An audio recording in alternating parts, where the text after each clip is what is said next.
All right. Welcome, welcome. I am your host, Konrad Rogoz. Welcome to my channel, Truth and Law. Welcome to the first episode of When the Smoke Clears. And as the smoke clears in Chicago, coming out of the smoke, we got a very special guest for you. We've got a talk show host, comedian, filmmaker, singer-songwriter, mystic, freedom fighter, and all-around great guy. Since 2008, he's covered well over 6,000 created well over 6,000 published videos and radio broadcasts consisting of 20,000 hours of long-form interviews with over 2,000 of the world's leading thinkers, researchers, inventors, warriors, scientists, and professionals from hundreds of different disciplines.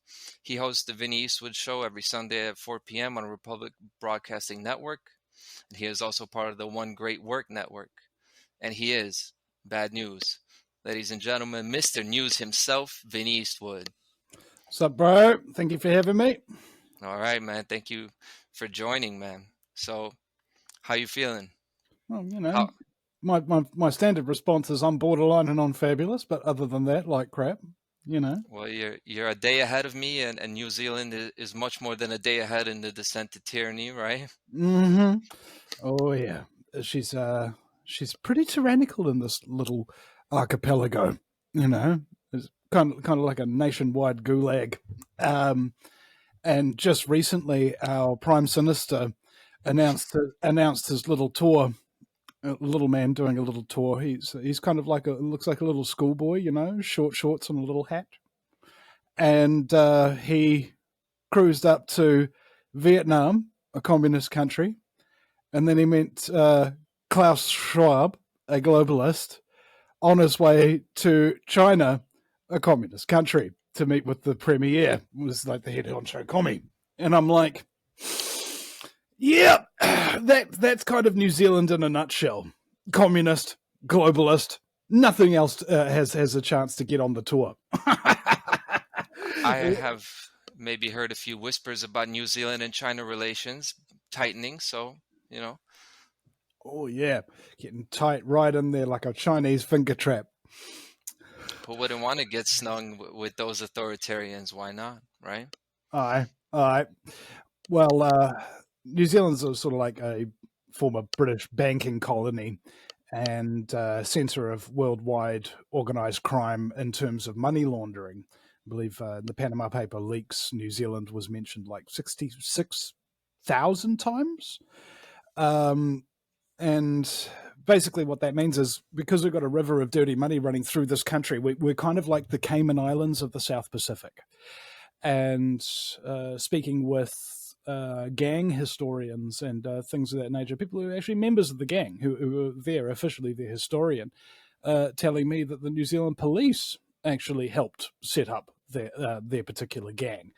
And there was an article that I saw this morning that the police were pursuing a gang member who jumped in a river to get away from them and then drowned, and people are like, oh, so sad, too bad. And I'm like, well, you know what would have made this headline better is if the police actually got into the river to try and get him and they drowned too. And then we can change the headline to gang members pursuing gang member, both drown in pursuit. All right, so that's the thing that we're dealing with here in New Zealand. It's just gangland crazy out there. They've banned all the guns, banned them 14 days after we got a big old attack. Who the attack was done by or anything, we won't know for like 30 years. Why? Because the investigation into that Christchurch mosque massacre, all the findings of the Royal Commission have been sealed for 30 years. All right? And the guy who allegedly did it is in solitary confinement, is not allowed to talk to anyone, and is not allowed to accept any media interviews either. So, yeah, there's nothing suspicious going on. I think the fact that we had 2 drills on the day of the shooting. One of them a police armed offenders squad where they had a mock drill about somebody shooting up the place, and a NATO sniper drill as well. So we had foreign snipers on New Zealand soil who were even on the day given shoot to kill orders. just in case. And so, yeah, man, this country is just weird, and it's scary, and I don't like it anymore. And I'm kind of coming to the realization that maybe I never even liked it. I haven't traveled the world terribly much, and so my manifestation of how bad the rest of the world is by comparison to New Zealand might be somewhat skewed. However, because of the fact that I've interviewed about 2,000 people from all over the world about various different subjects and things, I think I've got a reasonable handle on it, and that New Zealand is probably the most corrupt country in the world. And those aren't my words. Those are the words of a former Scotland Yard corruption investigator who had worked in 40 countries before he came here. He said that New Zealand is the most corrupt country in the world. All right, now that may sound strange because Transparency International releases a corruption perception index every year, and New Zealand's usually perceived as being the number one least corrupt country in the world. Now, the key there is perception. So how they do it is this. You have to be a member of Transparency International in order to fill out the form that they give you. And so the members of Transparency International in New Zealand, as you'd expect, are some of the most corrupt plutocratic scum that you could conceive of. And so these are the people who get sent the voluntary questionnaire from Transparency International. So it works like this. So, bro, have you guys got any corruption there down in New Zealand? And we're like, nah, bro, nah, it's all G. And we send the form back blank. And number one least corrupt country in the world. Perceived. The gangsters investigated themselves and found everything to be in order. So what can you do? That even happened during the 2008 financial crisis when we elected John Key, who was formerly the European bond and derivative representative for the Federal Reserve Bank of New York. Now, the 2008 financial crisis was caused by derivatives. And then when we had this crisis, we elected the guy to help us who caused it. And there was so much stuff during his reign. I think he was like nearly prime minister for virtually 14 years or something like that. I forget how long, but it was a long time, 3 terms-ish. And what did he say? There was the chief ombudsman during the height of the financial crisis was asked about derivatives, specifically referencing KPMG, a company involved with this trade. And I think it was it might have been the ombudsman or some top official saying that, look, it's such a complicated area that we can't understand it. So we asked KPMG to investigate themselves for us. And they assure us it's all good, bro. Like, you can't make this stuff up. And how can you believe it? Only with the false belief in authority and in general. The whole thing's messed up. We're the silly ones for believing in this stuff. They're not the silly ones for doing it. If they can get away with it and we find that investigation to be valid, that's on us. But I wanted to kind of take you away from the dark present and the even darker future, maybe take you to the past a little bit. I wanted to ask you this question. I just started to notice the world wasn't what it seemed like around 2008. And that's when you started your show. Now, how was it different starting a show in 2008? And how is it to start a show now? Is it the same thing? No, it's not. Right? Like, so tell us about that. Well, on the day of the Christchurch Mosque Massacre, I believe this was March 15th, 2019, I had the day after Ole Damagard, who is an international celebrity in terms of predicting false flag attacks, had him on the day after the attack. And we got censored in the middle of a live stream. Now, that had never happened before in the 14 years or 12 years or however long I'd been doing it up at that point. Never been censored in the middle of a live stream before. And Ole had been doing this for 40 years, and he'd never been censored in the middle of a live stream before. So the day after the attacks, they had the ability to censor live streams in the middle of them, right? And I lost my YouTube channels and things like that because of the misinformation. They say that if you've put out any medical misinformation or something like that, they're going to take your channels. They're going to pull down your videos and things of that nature. So by comparison, back in the day, I was able to do and talk about anything. I interviewed a so-called Holocaust denier. Didn't get the video pulled. But you know what was funny is the reason why my channel was pulled, and all three of my channels, actually, 65,000 subscribers in total, got pulled on the same day. And the reason why they did that is because in 2012, I interviewed a guy named Zan the Wise Old Man who was saying some stuff about Israel. And that got me banned, right? So something that's perfectly okay in 2012, now fast forward to 2021, and now that's not okay to say anymore. And now all of your 6,000 videos, all of your audience, everything you've ever created, freaking gone. Can't get it back. Never. Okay, so to start now with the shadow banning, which didn't exist in 2008, I've got 11,000 followers on my Facebook page, my official Vinny Eastwood Facebook page. I post something, I'll be lucky if I get one like. One. Okay? And that is due to the shadow banning. So, with the censorship in real time, censorship of everything you used to do, and now shadow banning, so even if they wanted to censor you, they wouldn't have to because nobody saw any of your censorable material. It's a lot worse starting to show nowadays, and certainly a very bad idea to continue doing a show if you've been doing a show this whole time. You know, like the audience just isn't there. I'll be lucky if I get a dozen or maybe 24 people watching any given show, and to compare that with what I was doing when I was live streaming on YouTube back in the day, I was getting maybe 2,000 hits within an hour or two of the show ending.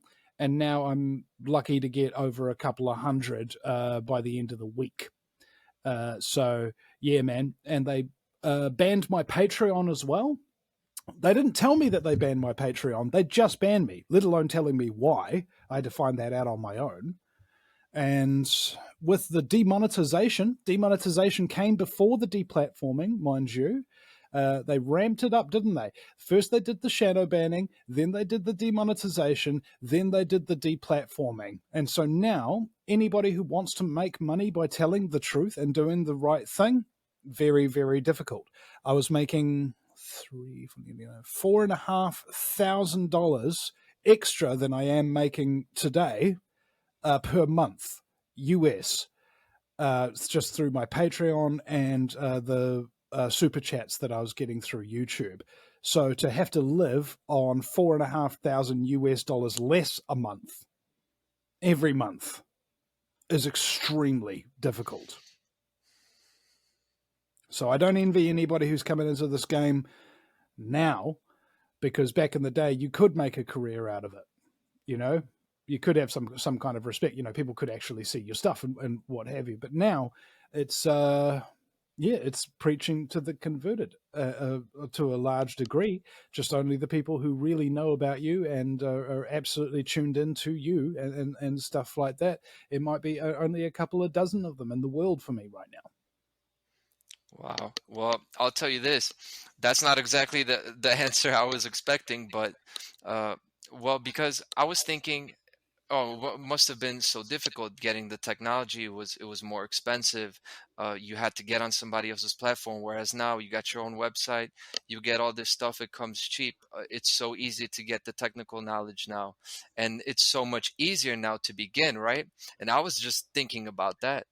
but that's enlightening right there, enlightening information. I'm kind of in the heat of this right now. I've kind of got the beginner's optimism, and um, it's we don't even think about the censorship, but to you who's been doing it this whole time, that's that sounds dark, and I see it too, because I have a video called "The Case for Armed Rebellion," right? I got videos like that, and I know shadow banning is extensive, but it's man, I guess you just really don't notice. But here's another thing they do: if you've been making a living, right, you're good at what you do, you deserve to make a living. Now the censorship is tied in with economic. It's economic censorship, economic tyranny. You know all about that. What they tried to do to you, you know? Yeah, I mean, and it's not just me. I mean, the big test case for this was, of course, Alex Jones, Right. deplatformed simultaneously off YouTube, Twitter, and Facebook, just in the same day. Right, so you knew that big tech were working together now, and I said at that point, this is the beginning of the end, because unless the American people, as one, rise up and do something about the deplatforming of Alex Jones, they're going to take that as we can do this to everybody who opposes us now. Yeah. All right. And did the American people rise up and support Alex, regardless of whether or not they agreed with what he did, or what he says? No, they didn't. And so then they deplatformed everybody. Even his starchest, strongest supporters, no way. And why you mentioned Christchurch? Because we had something happen that had it was a event with a lot of things going into it, right? It was a complicated thing, but what was it about? It was about children. Now, who is going to step up for man's free speech where you're going to be called somebody who doesn't care about children? That's emotional mind control. We could see it as it was happening, and no one really did anything. Yeah. And the manipulation of people's emotion is actually the reason why people make decisions. All right? And the truth movement is not terribly well abreast with this information. They're still thinking that it's the facts and the evidence and stuff like that convinces people. No, it isn't. No, it isn't. Facts don't matter for jack to the human mind. Emotions make your decisions. All of the important decisions in your life, you'll make those out of emotion. So if you think 9/11's an inside job and somebody tells you that there's a free fall collapse and 10 seconds and so on and so forth, it's not the information that gets to you. It's the fact that your government does, and will murder thousands of its own citizens in order to justify the things that it wants to do. Okay? That emotional chunk of ice right there is what's going to wake you up to 9/11 being an inside job, not free fall speed. Yeah. And what's going to prevent you, one of the things that are going to prevent you from accepting that is now, okay, if I accept that as being true, I'm immediately a social outcast. And then it's that fear reaction, right? Mm-hmm. And it's real, man. It was like I was telling you on the phone the other day. Two guys come up to you, and one of them says, "Vinny, I want you to sell lies." And I'm like, "Lies? Well, what do I get if I sell lies?" And he goes, "Mate, you're going to be rich. All right? You're going to have a real hot wife, a real nice car, real awesome place to live, and all those celebrities and famous people and powerful people that you see on TV and what have you, they'll be your friends, mate. Okay, you'll be going around to their parties and houses and stuff like that and doing blow with them. And you'll be able to shag lots of girls on the side too if you want to. And nobody will say nothing about it." Really? That's what I get if I sell lies? Yeah, mate.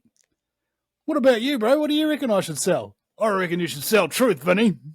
Oh, yeah? What if I get to sell truth? Well, you're probably going to lose your job. And probably all of your friends as well. And you'll be sort of a outcast of society. So you'll be broke. You might be homeless. And you won't really be able to work. And even if you did, bugger all people would hire you. That's what I get if I decide to sell truth? Yeah. You need to work on your sales pitch, mate. Yeah, I know. It's just. But anyway, what are the unintended consequences of selling lies then, mate? Well, all that money you've got, that can be taken away at any moment you say the wrong thing.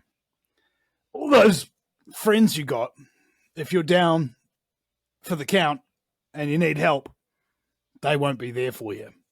That wife you think you got, she'll just take off with half your stuff. Won't care.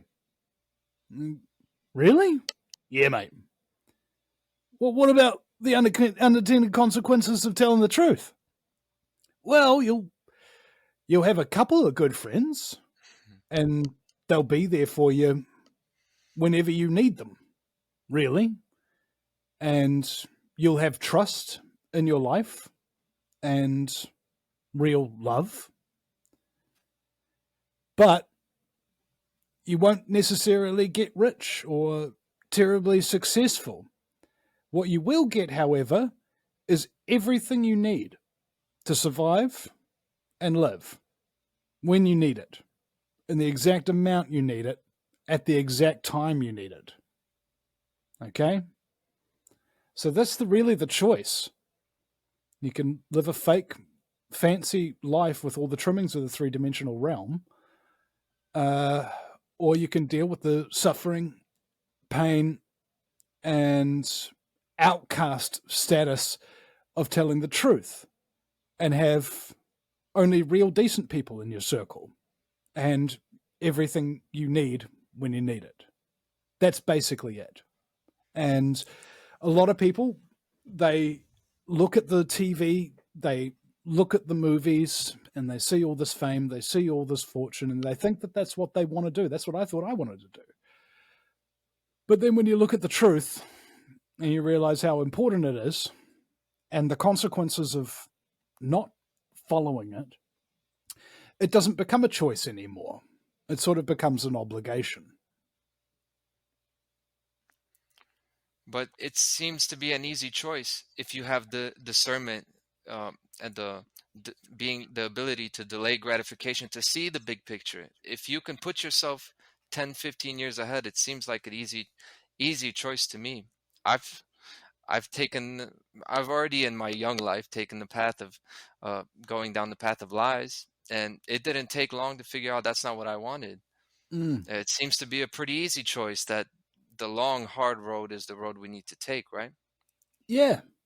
I mean, who looks up to people who take the easy road? Hey, mate, I got offered $1 million just to sell out and do what I was told for the rest of my life. Oh, bro, that's awesome! Great job, you know. No, people don't. People don't look up to people who sell out like that, do they? They mostly look up to those people who speak truth to power and don't back down. These are the things that are actually really important about mankind, I think. Because ultimately, at the end of the day, all you have is you. You're the only one in control of you. You're the only one who can make yourself do anything. And so, therefore, the important thing in the world is not the 7-8 billion people or the 100, 200 countries or anything like that. None of that actually matters, all right? It may sound like a bit of an extreme statement, but your actions, that is actually what matters, all right? Why is that?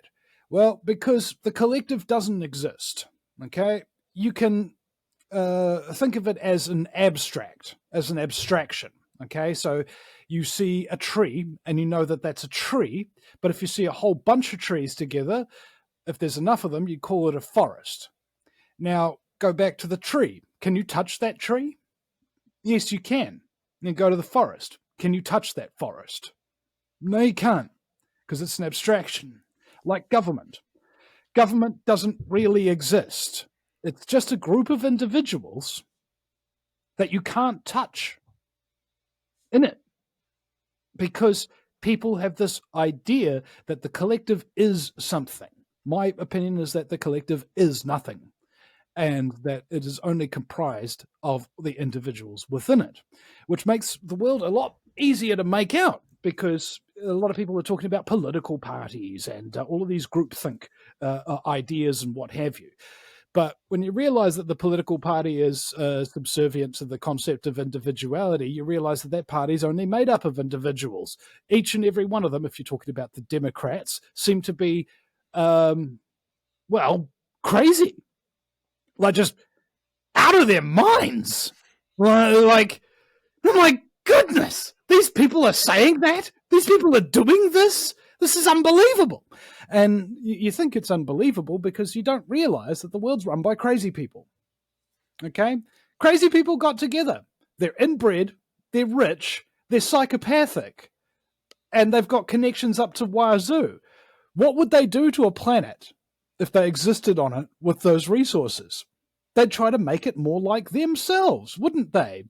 They'd make it jealous, vicious, nasty, ignorant, arrogant, brutal, and satanic, and selfish.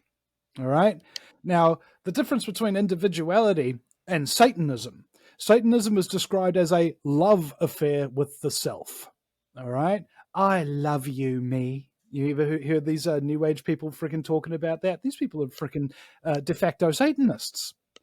And the difference is I'm an individual and I have all these powers and things of that nature, but that doesn't make me special. What I do with these powers that are given me makes me special. Somebody could come up to me and say, "You're not special, Vinny." I was like, "Really? Have a look at all this music." "Wow, that's really amazing music, Vinny." "Have a look at all these radio shows." "Wow, those are great radio shows, Vinny." "Have a look at all these short films." "Wow, those are great little short films, bro." You know, that kind of thing. I am amazing. Not because I say I am, but because I actually am. Because I've actually done something to prove it. And if anybody wants to, challenge me on that, I have reams and reams of stuff to show them. That's way better than anything that they could ever manifest. All right?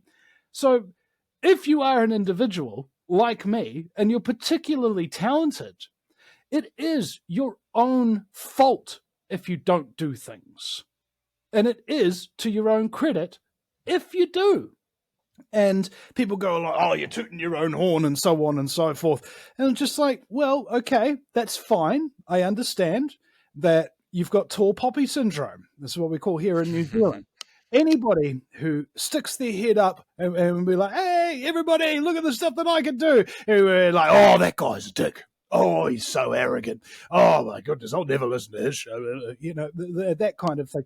These lowbrow collectivists, because they think that the only good or important thing that can ever be done in the human experience is done with another group of people. And it's not necessarily. The greatest things that have ever been accomplished in mankind's history have been through groups of individuals working on the same problem. Usually people who didn't even know each other. All right? Like, for example, who invented the telescope? Nobody knows, because one night, 9 different frickin' people around the world who had never met sat bolt upright in bed and built a telescope. Okay? Now, this is the interesting thing about being an individual. You've got this thing that David Icke calls a fractal antenna. It's called DNA. All right, you see how you've got long hair? The DNA goes all the way back to the end of it. And what they did in World War II is they had to recruit a number of Native American people as scouts for the military. These people could read signs and things like that. They could tell what an animal was thinking because of its footprint. And so they took them in for basic training, and they shaved all their hair off. And then they put them in the field. And they couldn't see a damn thing. They were like, "I can't read anything. I got no ideas." And so the military was like, "That's really interesting.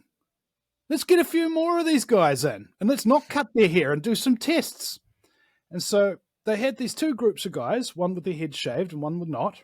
And they had this test that they had to get through. They had a number of tests, but one that I committed to memory is go to sleep by a fire Now, if you win the game, you survive. Okay, now this is what you have to survive. Somebody, while you're asleep, is going to creep up on you and get a fake knife around your throat. Okay? If they manage to do that, you lose. If you somehow wake up beforehand and get away, you win. If you wake up beforehand and pretend to be asleep, get the knife off of the person and get it around their throat, you win double. Okay?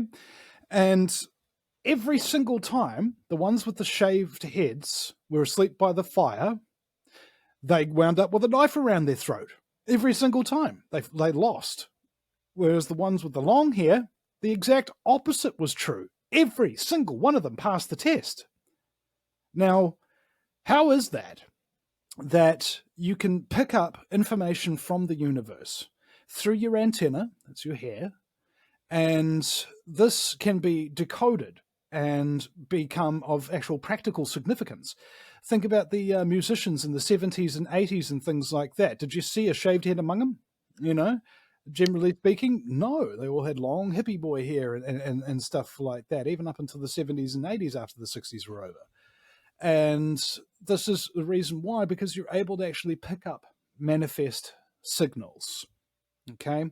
And it's kind of important to a large degree because this means that there is a morphic field, right? Here's reality, and above it is the morphic field. Okay, it comprises everything that's in reality, but it's got a whole bunch of other extra stuff that people who only live in reality can't frickin' explain. Like, how can a blind guy drive around a obstacle course and not crash into anything? All right. It's something that Anthony Peake told me. And I was like, whoa, that's cool, man. How can somebody move faster than they're physically able to? I remember Anthony told me about this guy who left his home in London to go to work, and it's like a 90-minute drive. He had to be there by 9 a.m. He got out the door at 8:30 a.m. And he doesn't remember how it happened. All he remembers is that he was walking through the office doors at 9 a.m. on time. An entire hour of time disappeared, and he magically went from one point to the other. Okay? So this world is very complex and very interesting, fascinating. So fascinating, in fact, that people will stop living their life and start just looking into the stuff that happens. Now, I don't think that that's a very good idea. The whole idea of listening to the Vinny Eastwood show is that you should not be continuing to listen to the show after a certain period of time. After a certain period of time, you should have been given what you need from it, okay? You hear a person after a person after a person. Every show is basically the same show. I mean, bar a few exceptions when I'm just doing it by myself and having a bit of a rant. I like those ones the most, actually. No, but the thing about it was, every show you're asking the person, so who are you and what do you do? Okay, how did you get into this, and so on and so forth. Now, we all have our own individual experiences, and we all have our own different lives and different skill sets and things of that nature. So the more people that you listen to who gave up being their own set of normal and became their own set of extraordinary, the more likely it is that you as a listener will hear somebody who has a remarkably similar story to yourself. And the whole idea is that one person during a show may listen to what's being said, and it'll resonate with them, and they will change what they're doing with their life, and they will do something different, something better, which makes everybody's life a little bit better. If you change yourself and improve yourself, you improve everybody's lives. It's sort of like the opposite of Marx Passio saying, where how do you know if you're suffering? If anybody's suffering. If anybody's suffering, you're suffering. Just like if you're improving yourself, you're improving everybody. And if you're improving yourself, you're sending out a frequency that all those people with long hair are picking up. Well, one can only hope. But still, it's the ping that happens, you know. Ping! I need to invent a telescope. I guarantee you, on that night when 9 people invented a telescope, there were probably many, many, many more people who got that same idea on that same night. Have you ever had an idea and you didn't do anything with it? And then a week or a month or a year later or something like that, you see that exact same idea that somebody else has put into action? You know, you see an advertisement for it or something. We all do, okay? Because the information is there for those whom are willing to put in the effort. That's probably the main point of life, I think, if you really want to boil it down to, is that the universe rewards those who put in the effort. And there's somebody out there kicking themselves, like thinking, man, I want to have Vinny Eastwood as my first guest on my new show, you know? Like, oh, damn, he beat me to it. But I just wanted to tie a couple of things in with that.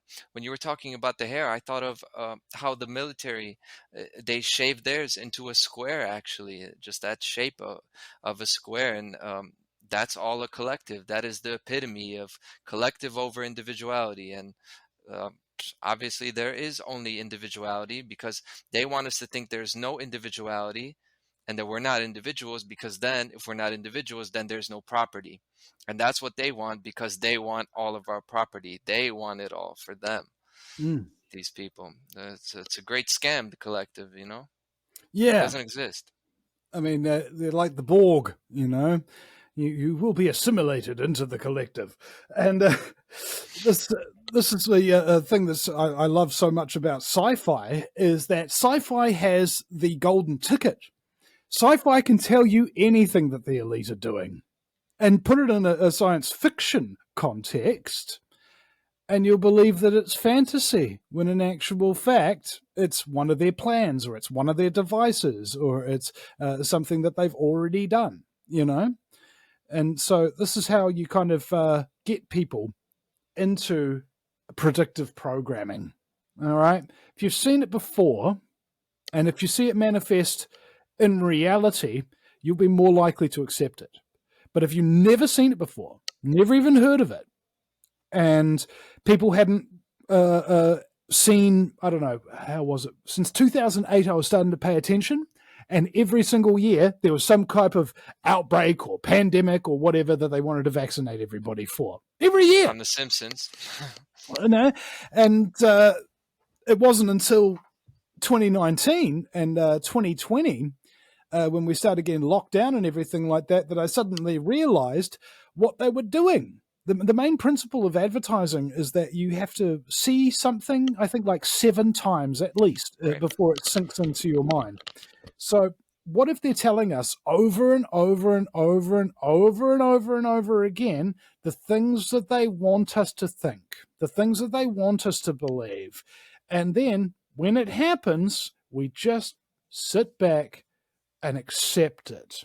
That is the game here, and they're very, very good at it. Not because they're particularly talented, but because they've got enough money to pay the best in the world at brainwashing, to figure out what makes you tick, how to mess with your head, and how to get you to do what they want without you even realizing that somebody was telling you to do something. Right. And they got the willpower and the drive to do it through repetition. And if I could switch gears a little bit, what I was thinking of another thing they do through repetition, and they do it so often that we think it's normal, and it's called kidnapping. And you were actually kidnapped in 2021, right? Kidnapped for doing nothing, standing on the street, just giving people truthful, empowering information, not obstructing any official activities. If we're even saying that there's such an official, real thing as official activities, you were not doing any of that. You're not coughing in anybody's face. You weren't trying to block the roads. And then they came and they kidnapped you. Bunch of guys in orange stupid vests, and no, who spoke up? It's just like with Alex. Well, right? Technically they were yellow vests, because They're yellow is the color of cowardice, which every single police officer is a coward. And be like, oh no, I know some good cops. Really? Okay, here's a photo of a black man being beaten to death by police, and there's a whole bunch of police standing around just watching it happen. point out the good cop. Okay, here's a video footage of a naked girl being pulled out of a protest in New Zealand by her dreadlocks and a bunch of cops then putting their knees on her back, and all the rest of them just letting it happen. Point out the good cops. All right, and human will is very misunderstood. Okay, if you have the will to do something, it means you're able to, more or less, to a large degree. And this is, of course, going all fireside chat or whatever on This is real. Your will is manifest, and it does make you do things because you can force yourself. That's the thing. There's two types of people in this world: those who want to force themselves to do something, and those who want to force others to do it for them. All right. And so when you're applying your will, especially when it comes to police, they don't really have any. Okay? It's indoctrination. They've gone from a young, dumb, life experienceless vessel, more or less, just came out of government propaganda brainwashing in high school. And then they go into being police. And they go in with all these other young hotties, and they're shagging each other blind, and they're getting almost no training. I remember I was talking to Constable Buck Rains, and he said they got 30 minutes training on how to use a taser, 30 minutes training on how to use a baton, 30 minutes training on how to use a firearm. All right? These people don't know nothing, and they get 0 minutes training in psychology, 0 minutes training in criminology. And I think he told me that when they were taught about cannabis and how bad it was, the person that they had to speak to them about it wrote a book 40 years ago about it. Okay? And this is 1 hour, and he spent maybe 52 minutes of that 1 hour talking about the one time he went to Antarctica. This is how educated our police are. This is how well trained they are. You know what they do spend a majority of their time doing? Marching in unison and repeating mindless little things like law, statutes, and things of that nature. This is classic cult indoctrination. You get everybody isolated. That's number one. If you ain't isolated, you ain't in a cult. Number two, you get everybody with a central authority figure. Number three, you need to be traumatized. And guaranteed, if you're going to be reading legislation and repeating it over and over again and marching over and over again, you're going to be traumatized because you're doing the other thing, which is mindless, pointless, repetitive tasks. These things work in concert alongside with sleep deprivation and nutritional deprivation to stop the mind from working, okay? Because your mind has defenses in it. It goes, hey, something's going on here. These people are dicks. I don't want to be here anymore. But if you're real tired and you've been doing all this stuff and there's a central authority figure and you're getting paid and so on and so forth, your mind can make up the story that I'm doing the right thing. I'm on the right side of history by being a cult indoctrinated sociopath launched upon the public like a predator perching on a tree, just waiting to pounce on the people that are doing something that they can get revenue from, you know? And the people, their minds work in much the same way, you know? Cop pulls you over and you go, what are you stopping me for? And he goes, revenue gathering. He didn't say that, of course, but whatever he does say, that's the only thing that you hear. Because we've told ourselves a little story as well. The difference between us and the police is the story we're telling ourselves is the truth. Okay? And the movies have, and the TV shows have just done a number on the public consciousness. Okay? Like, for example, you've seen the show Cops. And in New Zealand, we've got a show called Emergency Heroes. All right?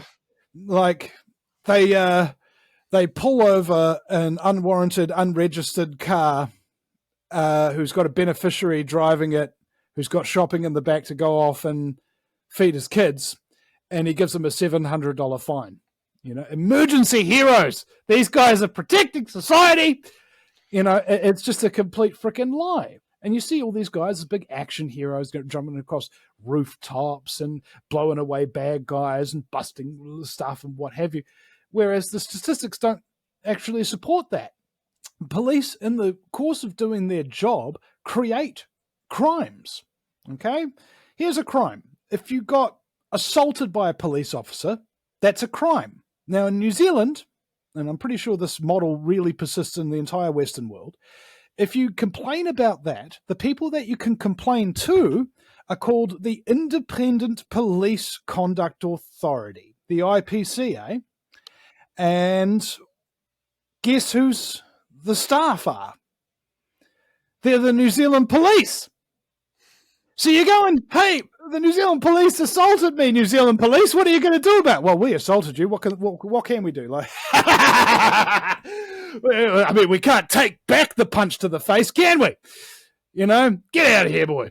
And then I saw an article, 1,000 police officers. All right. Now, out of goodness knows how many, it could have been 100,000 or 200,000 police officers breaking the law and violating people's rights. But in this particular year, I believe this was 2016, 2015, if I remember correctly, there were 1,000 police officers who were prosecuted by the New Zealand government. 998 of them got let off with no punishment whatsoever. And the 2 that did get punished didn't even lose their jobs. Okay, that's a 1,000% chance of, if you're a cop, you can do whatever you damn well please and get away with it. 100% of the time. That's what it is like in New Zealand. They're freaking untouchable, as DK Spiracy, my wonderful mod and wonderful live streamer himself, just said in the chat. Untouchable. And people don't realize how weak the police situation is. And I've spoken to former police, my favorites, of course, Constable Buck Rains. And he said that there's actually 5 million people in New Zealand and only about 10,000 police. Okay? Like, they are so vastly outnumbered that if the public decided to, there would be no police tomorrow. All right? And that's why they're so scared. That's why they're so vicious. It's because if you stand up against tyranny and the first thing that happens to you in front of everybody is you get punched in the face so hard that you get permanent brain damage, who else is going to want to stand up? Few, if any, are going to really have the balls to do it. So that's what's happened. We've brutally been subjugated and psychologically castrated by the day-to-day activity of the New Zealand police. And that's just here. And I'm pretty sure what I've just said goes for every other country as well, apart from maybe Sweden. Was it Sweden? I think it was, where the police said, we serve the people, not unelected elites, during the lockdowns when they refused to enforce them. It's the only time I've ever seen any positive PR from a police department. And then, of course, if I started investigating the Swedish police, they'd be doing the same kind of crimes, same kind of cult indoctrination, and everything as everybody else. But you know what they do, don't you? They put out a little bit of positive PR to give yourself some doubt. Man, I'm not sure if all of these people are sociopaths and really bad people as I think that they are. Maybe there's actually some good people in there. There isn't! Okay? Those so-called good people who do the occasional nice thing for you. Okay, let's say, for example, one day in a police officer's life, he ruins 3 people's lives, all right, and he helps one person change a tire, all right?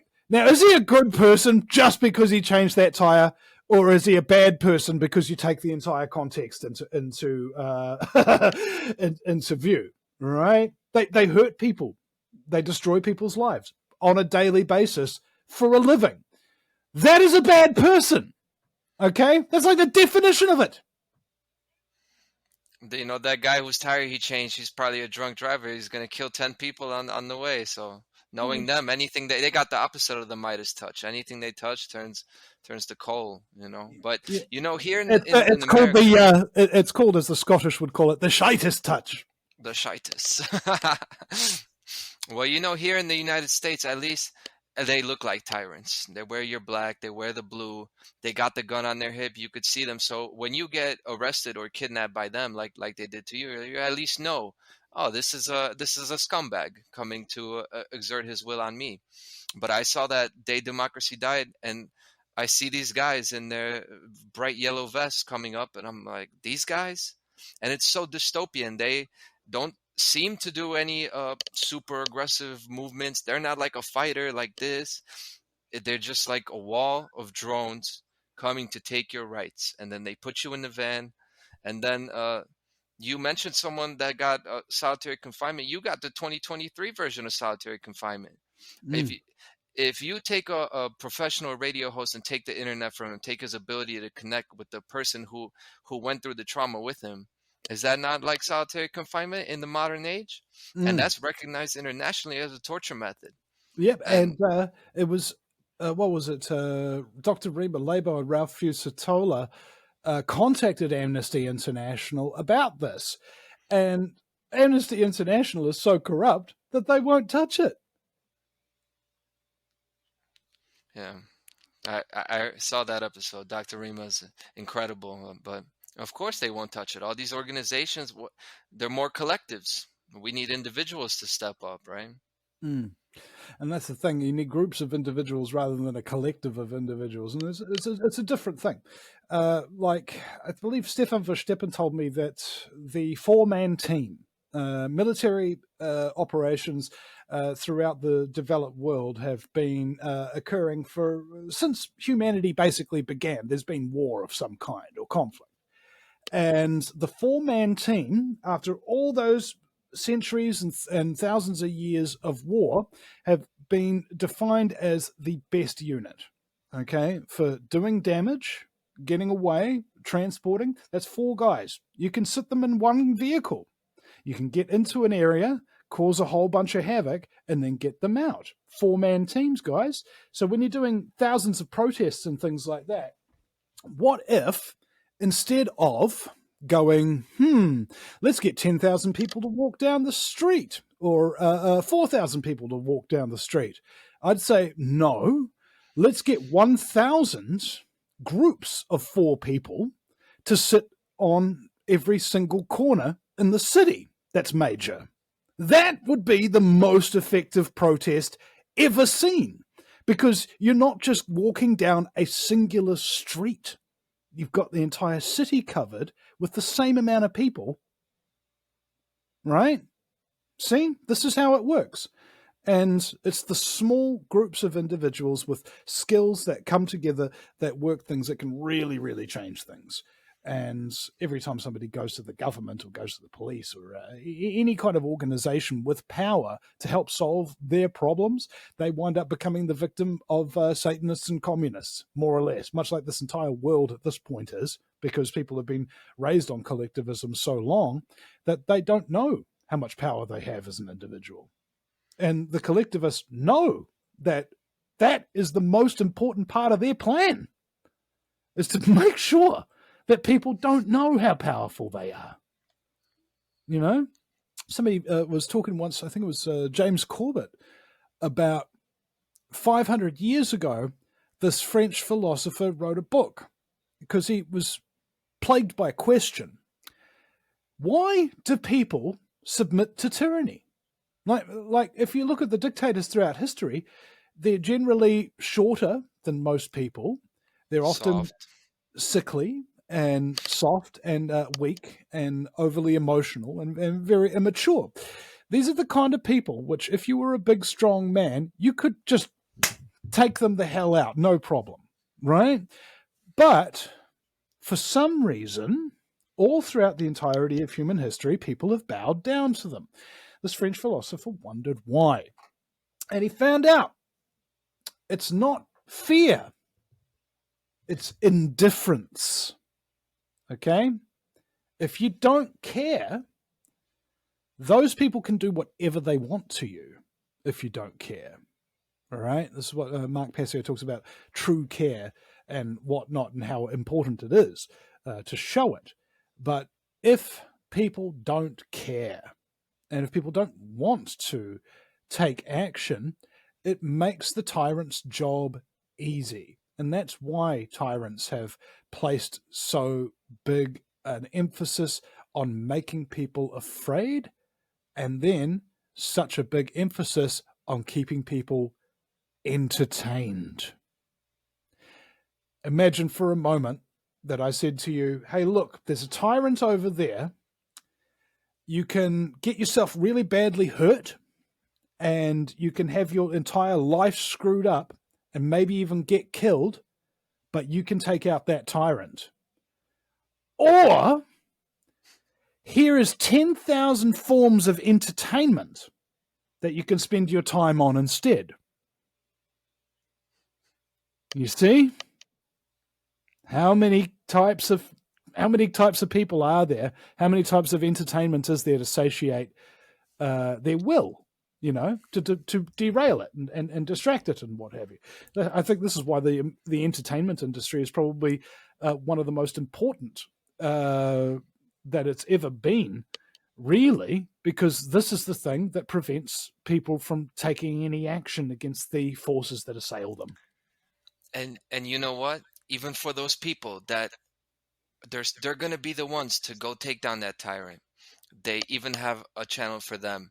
Watch Vinny Eastwood take down that tyrant. Watch Alex Jones do it. Watch Mark Passio do it. And a lot of people choose that form of entertainment, and they don't do it themselves. And even those who think they're past it, they're still watching the entertainment. And this, your show, these shows we do, they're not supposed to be entertainment shows, and I think many people are watching them like that. This is not a game, right? But I wanted to actually take the concept. You're totally right about indifference. People just don't care. This is one of the reasons I didn't want to do anything like this, because I thought it was basically like lame to care so much about something. Not literally, but it's just like people will laugh at you. Why do you care about that so much? Just care about money. Just live your life, But where does indifference come from, right? And to me, it's just no self-respect. And we teach our kids that they have no value. You take the value out of them, you take the self-respect out of them. So then it's easy to go to indifference because, like you said, we don't have the power. People don't know that they're actually worth more than this. You can't get pushed around.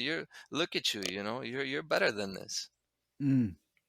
Now, Debbie Lacey is one of my most loyal listeners. She's always there in the Twitch and the YouTube feed. She says, these shows are for learning. Now, yes, to a point. Once you've learned, then you have to take action, okay? Because as I say, knowledge that does not get used is the definition of useless knowledge, all right? Now, I could put pressure on everybody and say you can't listen to the show and not do something yourself, blah, blah, blah, blah. And that's just not how it works. I mean, I used to listen to Alex Jones on repeat. He does a 3-hour show, and I was listening to it on repeat, And in that 6-month period in 2007, while I was working as a salesman for a telecommunications company, I think I was consuming on average 2 documentaries a day and listening to between 3 and 6 hours of Alex Jones every day of the week. All right. That will change your perspective on the entire world very, very quick smart. And so when I was looking at Alex Jones saying he had the live streams going, he had the radio station going, he had the website up, he had this, he had the whole apparatus.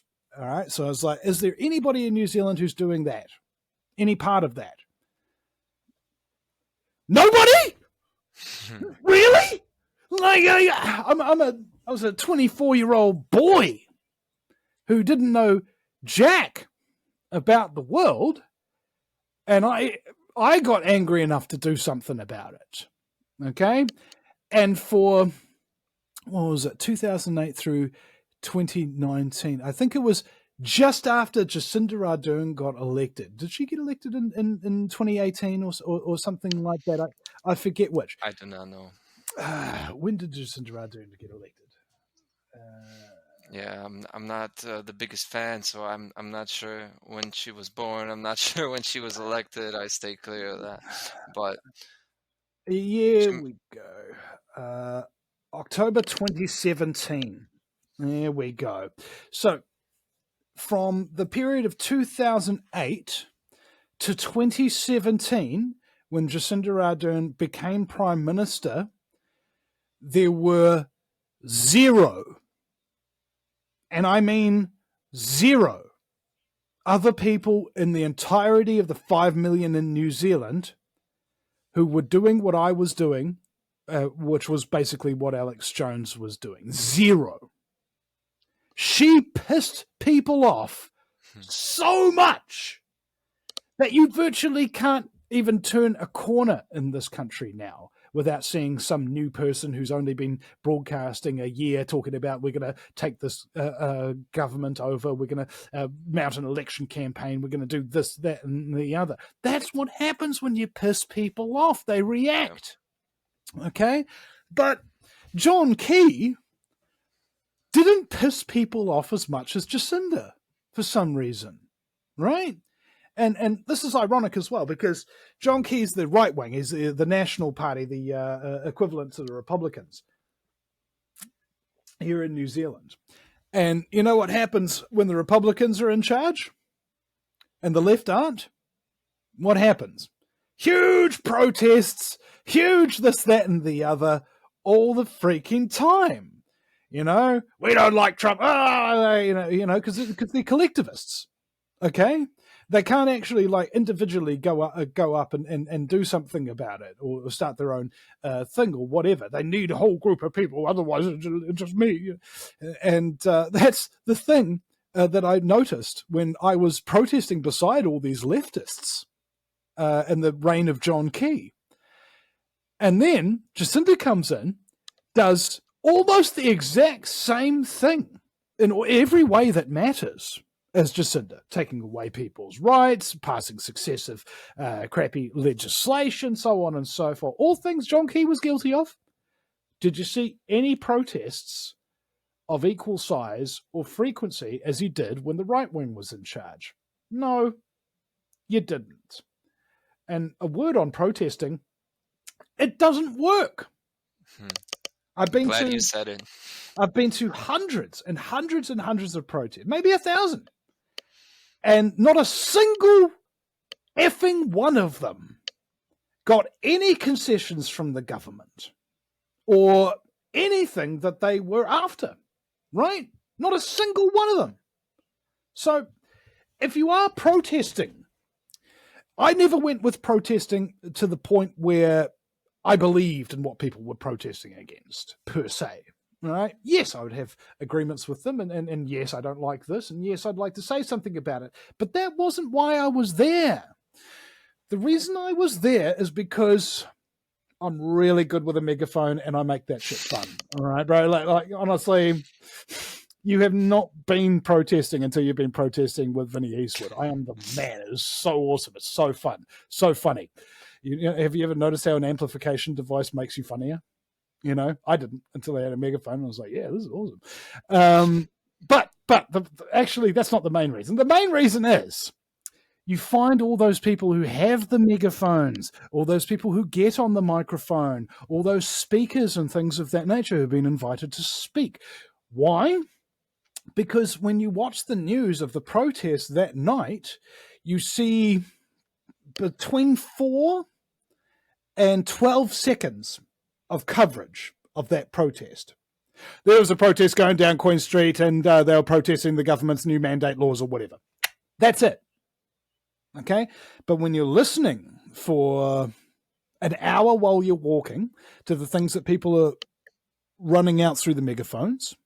And when you're listening and recording for an hour after that protest has finished marching and you have all the speakers, you have a geometrically increased amount of information that is available to you.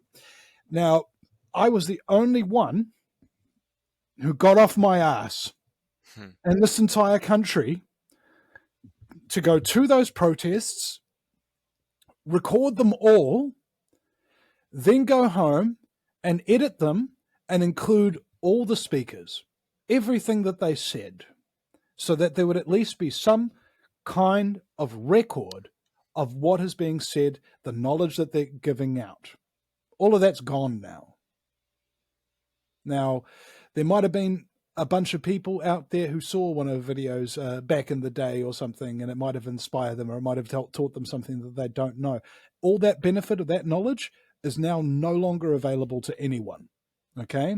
So whoever has that knowledge, whoever benefited from it, from all that work that I had done, it's all on you now, guys, unfortunately. And that's why people need to archive information so they have it in case one person gets taken down. That's like what you were saying about the 10,000 people on one street.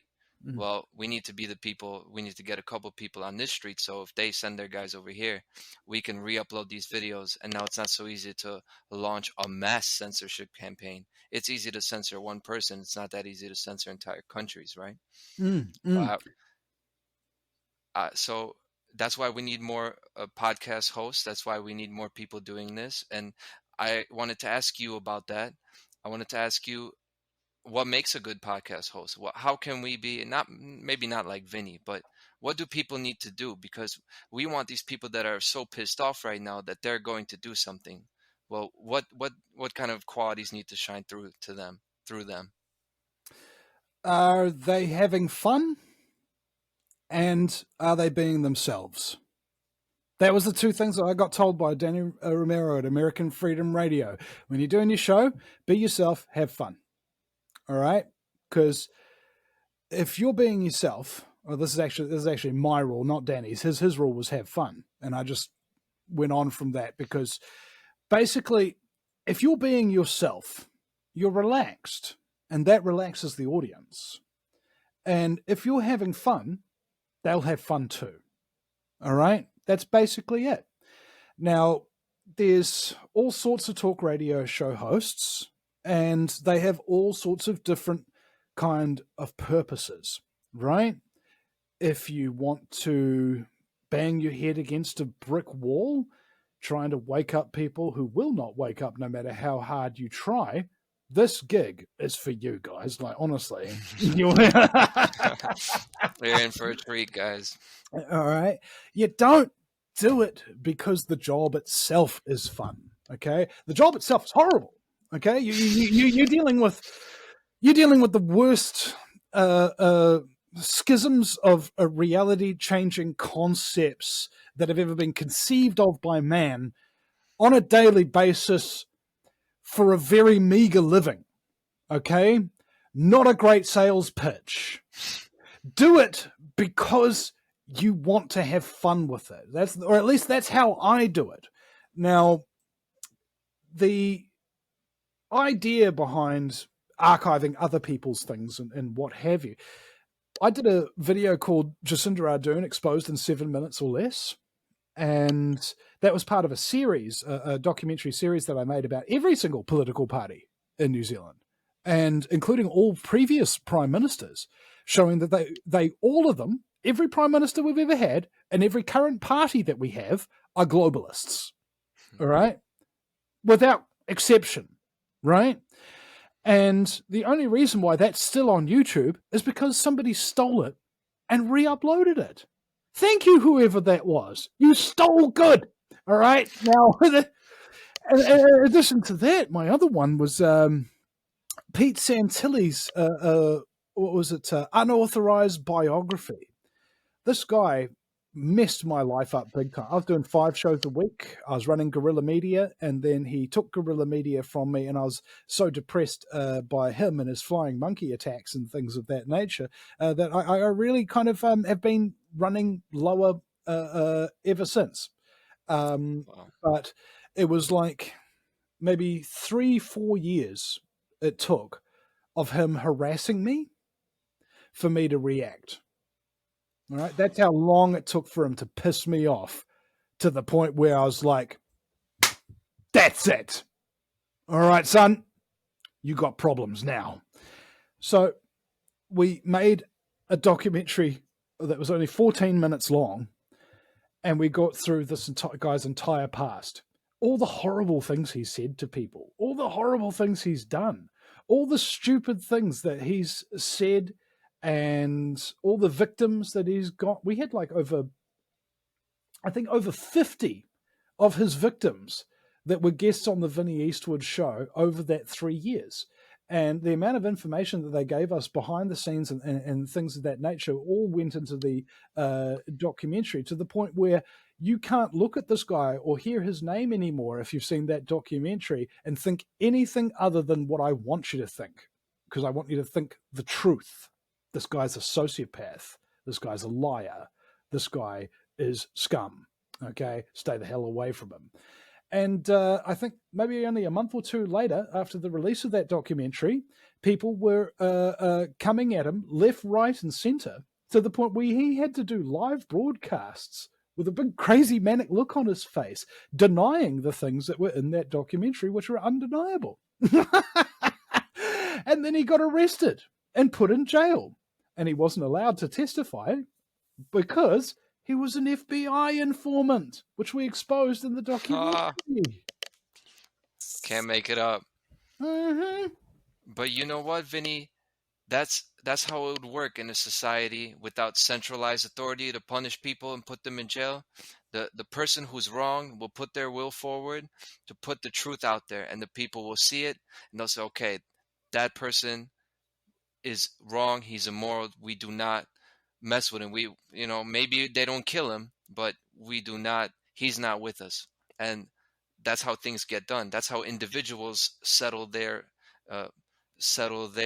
disputes between each other, right? If somebody really wrongs them and does something to them, there's a way to do that without, some guy or some collective needing to trash out for us, right? We could do it ourselves, but yeah, I wasn't aware of that situation. That sounds awful, Oh, that was definitely the worst experience of the truth movement in my life, and that's it's good fodder though for other people who are in the truth movement, to know that not everybody out there in the truth movement is a good person. Right. Okay, I would say the majority of them aren't. All right, the truth movement is exactly like the rest of society. You've got real idiots and real intelligent people, real scum and salt of the earth. Okay? We're all in this movement together. So if you're young or naive about it, you will eventually get screwed over by one of these bad people in the truth movement. And unlike me or many others, you'll quit. Okay? That's the thing about this movement. I've seen a lot of people come and a lot of people go. And the attrition rate for being a talk radio show host is basically one of the highest in the world in terms of professions. Right, the Navy SEALs, people who get selected for the Navy SEAL training program, I think 25% of them don't wind up becoming a Navy SEAL because the training's just too hard. They literally physically can't actually do it. Now, in talk radio, 90% of the people who start a talk radio show will collapse at the end of the first month. Okay? 90% of those people who survive the first month won't make it to 6 months. 90% of those who made it to 6 months won't make it a year. And then so on and so forth. The longer you're going, the more people aren't there anymore. And I think, do I even know anybody in New Zealand who started around the time that I did that is still around, or started in the United States around the time that I did when it was still around? Mark Passio, Max Egan, James Corbett. I think those are the only three names I can think of off the top of my head that started doing what I'm doing around about the same time and is still here today. All right. And if you want to go and listen to the show that I did with them, that's freaking awesome. You can watch it on my website. Just search for Mark Passio, James Corbett, and Max Egan, and you'll come up with those things. So a lot of these guys, like myself included, I'd like to say, is really just full of knowledge of the pitfalls of the truth movement and how not to fall into them, usually because we have fallen into them, right?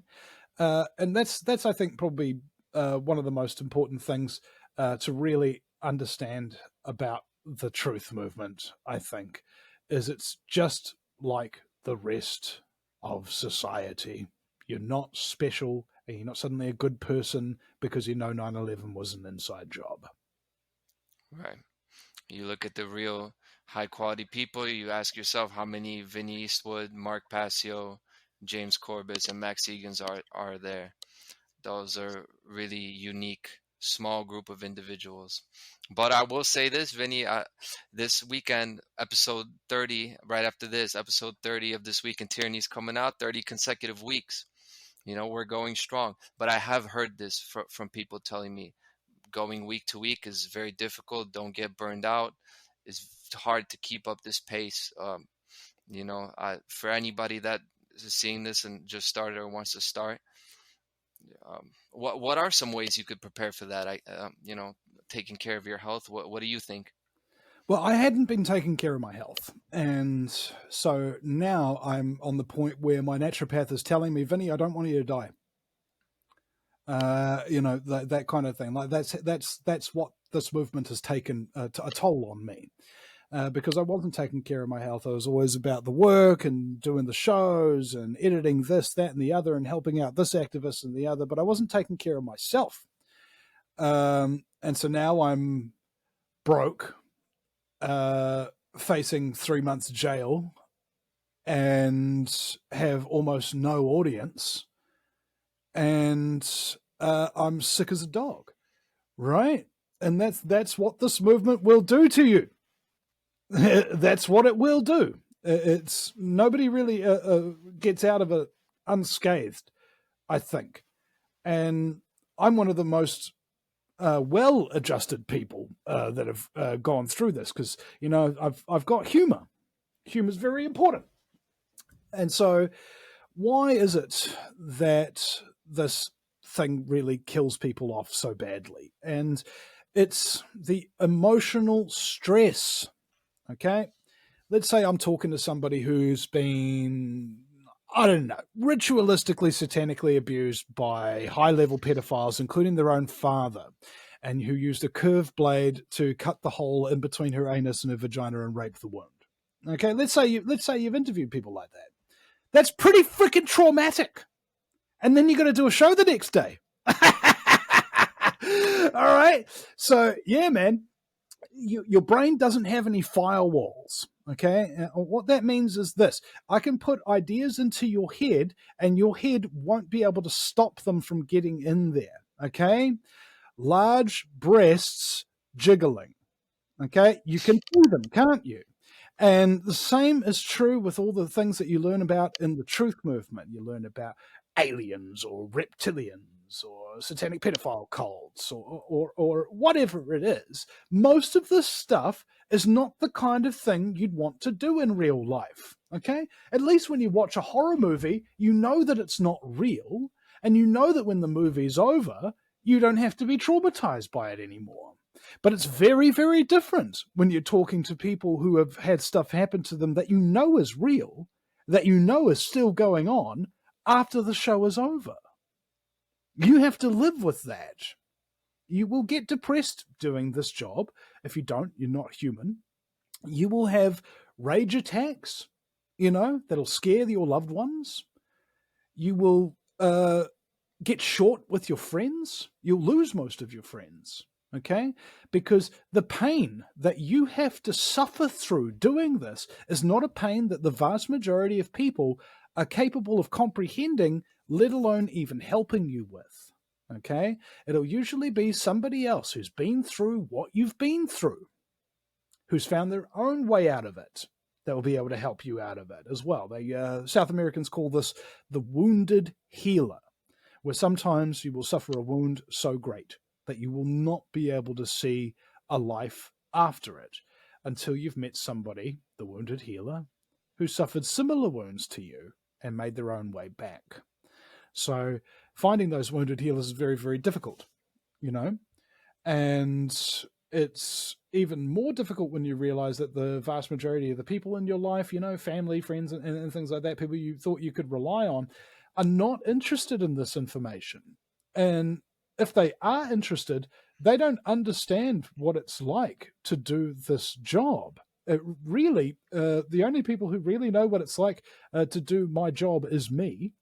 But close thereafter, there's a number of other people who I considered peers in the truth movement and things of that nature. And when we get on shows, it's great because we totally get it. We each totally get it. And it's not something that really goes away. You obtain that understanding, and it is there forever. Okay? And people don't like permanence. Okay? This is the thing.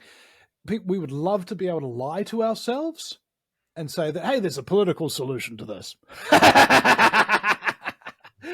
We would love to be able to lie to ourselves and say, there's a peaceful resolution that can be brought here. You think people who ritualistically rape and torture children on a daily basis are going to stop doing what they're doing because you ask them nicely? My gosh. We're up against the worst in the world, literally. And you have to take that on emotionally and intellectually at the same time. And it doesn't matter who you are, that stuff is really dangerous. It's volatile. I remember one time when I had a lady in my house, she was talking about her parents-in-law, and they wrote the child abuse legislation in New Zealand to protect the abusers.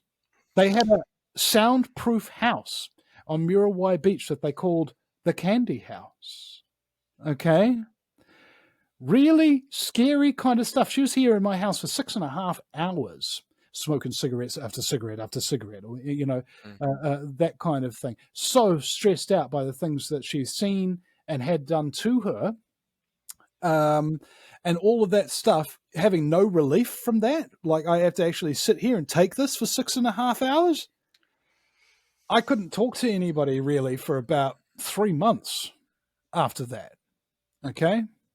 I remember screaming at my my ex-wife, Sarah, just, leave me alone, leave me alone, leave me alone. Oh my God, because you can't, if you're an empath like me, you can't listen to people who've been through such terrible pain and take none of it. Okay? And I was talking to my counselor the other day, and he says, yeah, that's like it is. Your work comes home with you. And so he has routines, there's a costume that he puts on when he goes to work. And then when he comes home, he takes that costume off. And then he's got his own counselor, all right, that he has to go to see and talk to him about all these things. So basically that's what the truth movement more or less is a protracted process of grief counseling. Okay? That's basically what being a podcaster in the truth movement is. You're for lack of a better word, a grief counselor. You're not a talk radio show host. You're not a podcaster. You're a grief counselor. And that means that you are going to take on people's pain. You're going to take on people's grief. And in many ways, you won't know how to get rid of it. Okay? That's the dangerous part. That's why people burn out. Because I think when I started, what was important to me is to not have to work if I didn't want to. Okay? Because some days you don't want to get out of bed. And you don't want to have a job where you have to if you don't want to. All right? And so I figured this. If you're on a government benefit, that's the best way to do this job.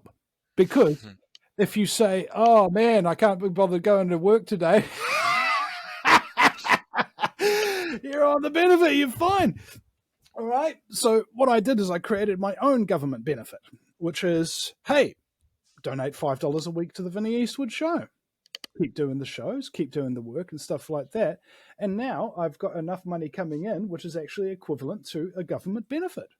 Okay. And so it means if I don't want to work, I don't have to. If I need to take 6 months off to recover from the emotional trauma that I had, 6 months, that's happened once. I can. That's how people get involved and stay involved, because they have methodologies for clearing themselves out and supporting themselves while they're doing that. Right, because who counsels the counselors? Yeah. And well, I wanted to ask you then, there was something else going through my head, but let's talk about this. Somebody hearing that, right? It's definitely very. Oh, this. I'll mention this before I go on. It's just hard to reconcile that, right? You've had all this grief, you've had all this stuff on your heart, you feel it, and then on the other hand, you walk outside, you talk to your friends and family, and they're worried about the football game, or they're worried about this and that. And when you know that people like Jay Parker and Kathy O'Brien are out there, and you know their work, and it's just like, how do you even put that together? That's traumatizing in itself. Those are two contradictory extreme polarities that are hard to, it's hard not to break, right, and split into it in that moment, on a lower scale, of course, but you know what I mean. It's hard to put that together. Yeah. I mean, But it's something you kind of have to be groomed for. I mean, the elite know all this stuff and they've been groomed into it, right? Whereas if you're a normal kid, playing Power Rangers or Yu-Gi-Oh, or whatever the kids are playing now, and then you're suddenly thrown into this. It just kind of comes out of left field. But my little boy Alfie, he's not going to have any of that difficult upbringing or difficulty accepting the truth or whatever, because that'll be all he knows. He'll only know from day one what the truth is. He might get afraid or whatever, but Daddy will just tell him, have you made a lame joke about it, boy? And this is like, boy, like, oh yeah, okay, good boy. All right. See, this is how you get those coping mechanisms in. And I always wondered what it would be like if you grew up only knowing the truth, right? Could you imagine that? Could you imagine how much more of a well-developed individual you would be? conscious parenting. And how much less traumatizing learning about all of this stuff for the first time when you're an adult would be. Maybe it would even be empowering to learn it because you're ready for it. Perhaps. Then again, kids are supposed to have a certain degree of innocence, right? Now, there's many parts of the truth movement per se that are not traumatic whatsoever. Okay, they're actually quite like, wow, that's cool. Like the work of Dr. Bruce Lipton with epigenetics. Had somebody who can meditate for an hour and be able to change gene expression by 1%. Right? Their genes express themselves all the time, all the live day long, and then somebody meditated for an hour and they changed their gene expression. Whoa, that's pretty cool.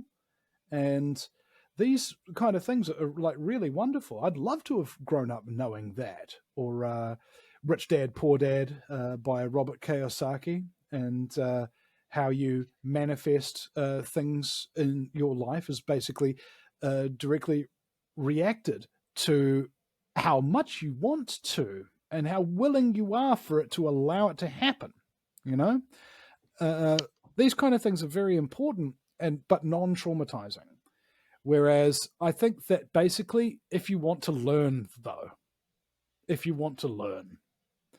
trauma is the number one method of teaching people.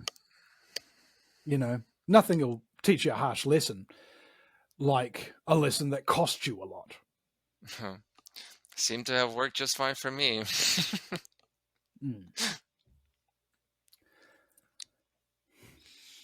That's my thoughts on that anyway. Okay.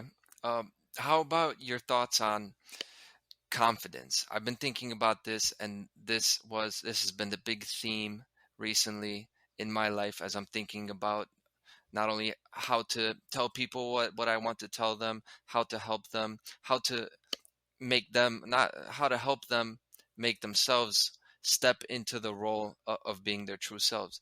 And I thought it was confidence. It's the same thing as having fun, being relaxed. And for me, it was confidence. This is something I was lacking, right? I think the main thing that's going to make a good podcast host is confidence, or that's going to make a good construction worker. That's going to make a good, uh, even a healer. You got to be confident in yourself. I wanted to ask you about that. How about maybe how your personal confidence, or how can people develop that within themselves? What do you think about it? Well, that's a very big question. There's a lot to unpack there. Do I have much confidence? I do in certain areas, but not in others. Like, for example, if somebody tells me, hey, Vinny, here's a microphone and here's a beat, make up a new song that's like going to be a hit, I'll be like, no problem. Hey, Vinny, here's a microphone. Can you talk for 2 or 3 hours without any notes or any guests? I'm like, no problem. Right. But if somebody says, hey, Vinny, you have to hike for 6 hours into the hills to go, hunt a wild deer or something like that, and then bring that carcass back, I'm like, I've got problems with that. So we're not all cut from the same cloth, and we're not all the same people. Find out what you're good at, and go do that. Yep. Like, I'm the best talk radio show host in the world, and as far as I'm concerned. And the reason why I think that is not because I'm arrogant or stupid. It's because the people who've been interviewed most on shows like mine in the world have come on my show and invariably come away from the show saying things like, that was the best show I've ever done. To my mind, if you can interview somebody who's been interviewed thousands of times and have them tell you something like that, you're the best talk radio show host in the world. You've got nothing to worry about. You can have anybody on your show, anybody, anytime, anywhere, and do the best show in the world. Okay? The fact that nobody listens to my show is a source of great frustration. But at the end of the day, what I know for a fact is that my audience is the best audience in the world. Okay? You will notice this. The comment sections are full of brilliant people who say really nice and encouraging things, and sometimes very challenging things, because they're up at the tippy top of where humanity should be in terms of their awareness and their capacity to understand things which are complex. That's why I think it's so important to give praise to your audience on occasion, because without them, you wouldn't have a show. All right? Without me, there obviously wouldn't be a show. But if there was nobody listening to it, it would just be me talking to myself, which I do quite often. Right? That's another thing that people don't sort of realize about me, is that I'm a little bit weird. I might have escaped your attention. But sometimes when you're thinking through things, or especially when you're angry with somebody or about something, or whatever, you'll sit there and you talk to yourself, and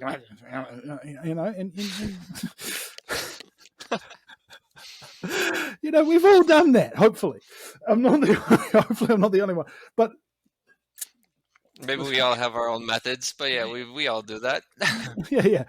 And this is the thing. It's like, it's okay to be weird. It's okay to be strange. It's okay to do things your own way. How do I know? Because nobody got hurt and nobody's private property got damaged in the process of doing my thing. Okay? That's how I know that it's the right thing. Other than that, go for your life, guys. Be the best at whatever you're the best at. And if anybody says that you're terrible at this, maybe you should do that or whatever, just go, why? I'm the best at this. Why waste my time becoming reasonably okay at something else? Awesome. Wasting So, my time. so I'm gonna take away from that.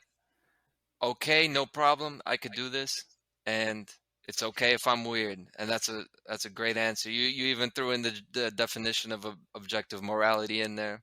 Mm. Man, I'm getting the bang for my buck here for sure. Yeah, Thank you. you're welcome. Great answers. And also a great segue there of talking about hunting a deer and stuff like that. That's bang for your buck. Oh yeah. Now, You don't get that from any guest. no, you don't. But on this whole idea of confidence, the question is about overconfidence. Really, you know, when somebody thinks that they're really good, but they actually really suck.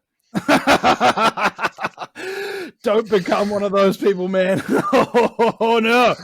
Oh my god! And they're everywhere. In this society, there are so many people who are so terrible at what they do, but they think they're great.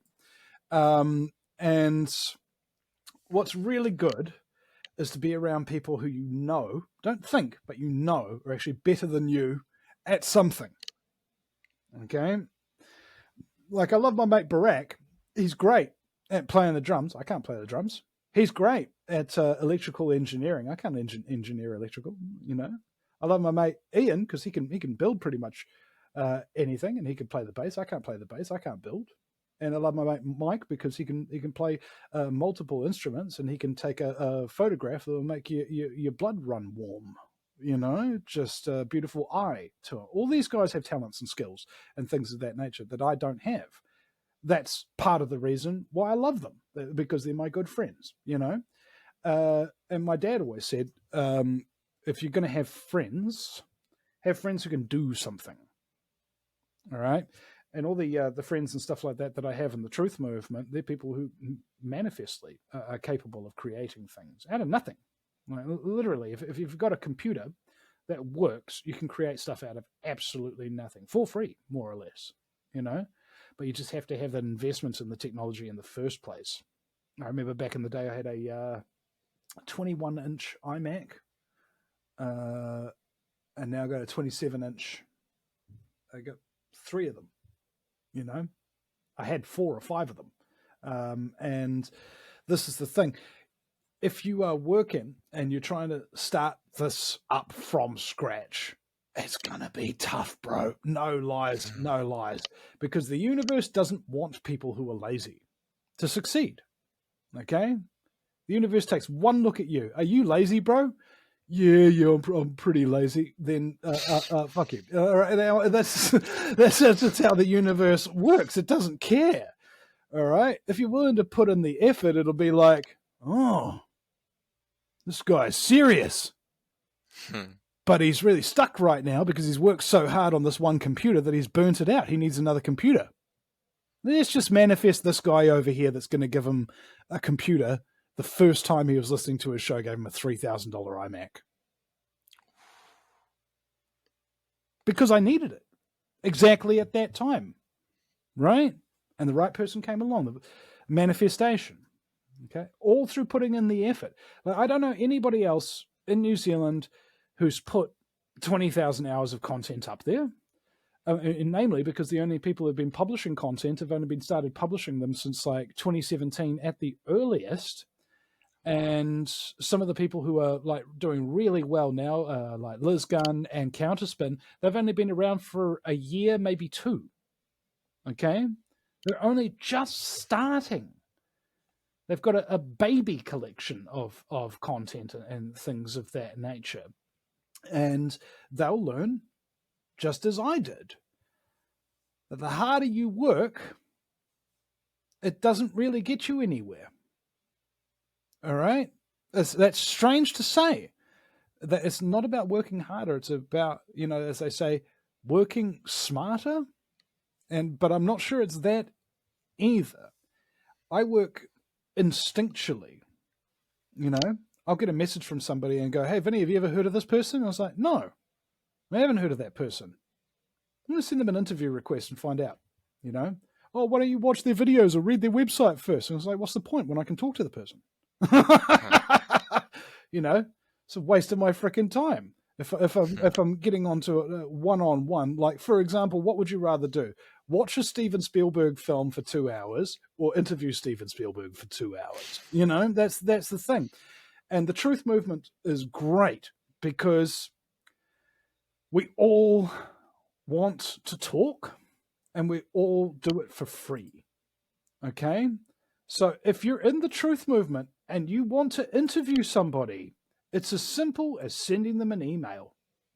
99% of the time, they'll say yes, you know, without much effort. It takes me between 60 seconds and 90 seconds to get a guest approved on the Vinny Eastwood show.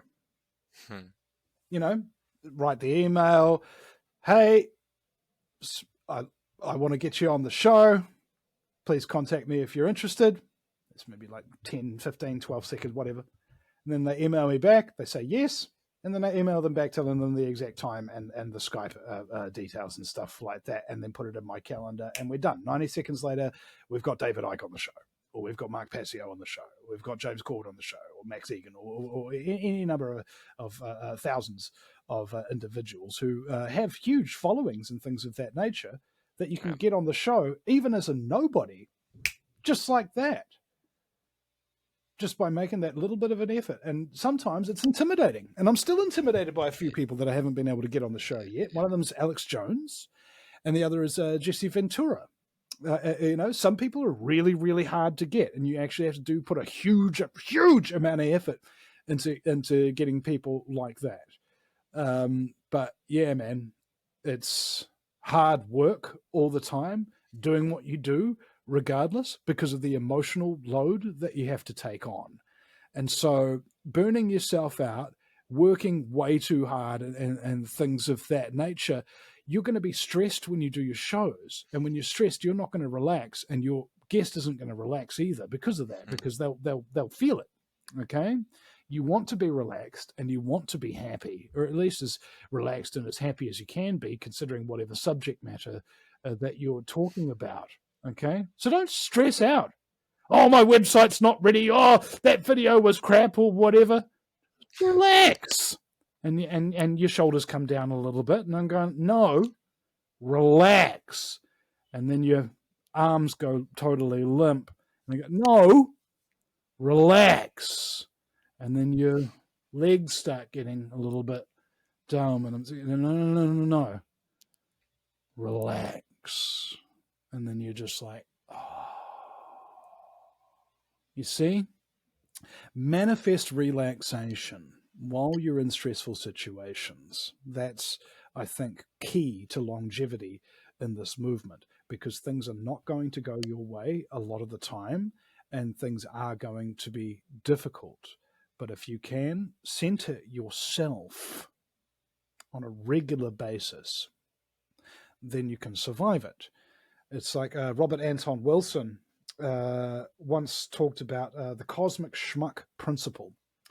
He says the cosmic schmuck principle holds that if you wake up at least once a month and think to yourself, man, have I been a bit of a cosmic schmuck? Then if you do that, you will prevent yourself from being schmucky, especially at this primitive form of human terrestrial evolution. Okay? The cosmic schmuck principle. So this undermines confidence to a large degree, doesn't it? Because you can be confident that you're an idiot, okay? I have admitted it many, many times. Yes, I've been lazy. Yes, I've been an idiot. Yes, all these negative things. And I've accepted them and forgiven myself for them, okay? Why is that important, to forgive yourself for your shortcomings? Well, namely because your shortcomings aren't going anywhere, okay?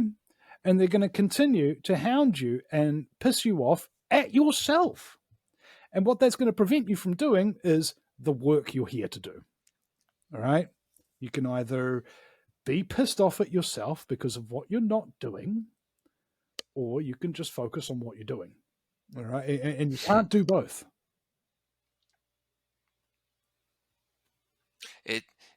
When you're stressed and mad at yourself and angry, it takes you out of the present moment. If you like, you're thinking about your website and all of this, you're thinking about the sound isn't coming across the right way. Well, you're supposed to be doing a show right now. Where are you? We get taken out of the present moment all the time. That's where we need to be. We're sorely missing in that time. I was totally in the K-hole of a present moment when I was interviewing David Icke and Mark Passio. Like Passio told me ages ago, is Vinny, have you got David Icke's contact details? I really want to get him on the show. And I sent it to him, but David Icke's very difficult to get on a show sometimes. He's one of those big people who's in a lot of demand, you know. Yeah, of course. So you just have to be persistent with it, and eventually you get him. But Mark didn't have that kind of time, you know. So I had Ike to be interviewed, I think maybe a week or two after my arrest. And so obviously I didn't show up for the interview because I was banned from the internet for 6 weeks. Right. And then I rescheduled it. And then I was like, wait, hold on a second. Mark Passio wants to interview him. And he hasn't yet. And I've got him coming on my show. Why don't I just get Mark and David on together? And it was like magic. It was such a great show, you know, like epic. And I think it was the show went on for about 2 hours. And it was about an hour and 45 minutes into the show where I was just zoning into it, you know, kind of thing, that I suddenly realized, oh my God, I've got Mark Passio and David Icke on the show together. Nobody's ever done that. Holy, you know, that was crazy, man. I started fanboying for a second there because I forgot to be stressed.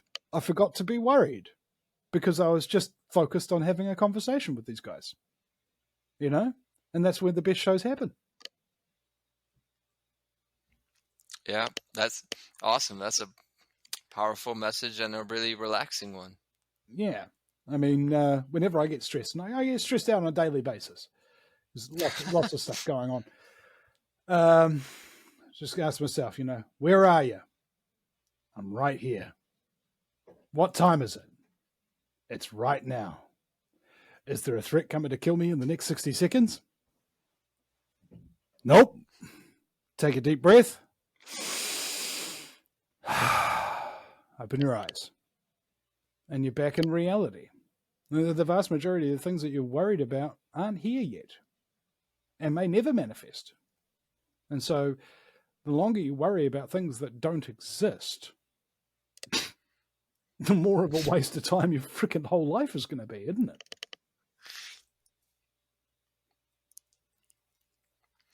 But the way we can make threats manifest, if people want to do that, is by doing nothing.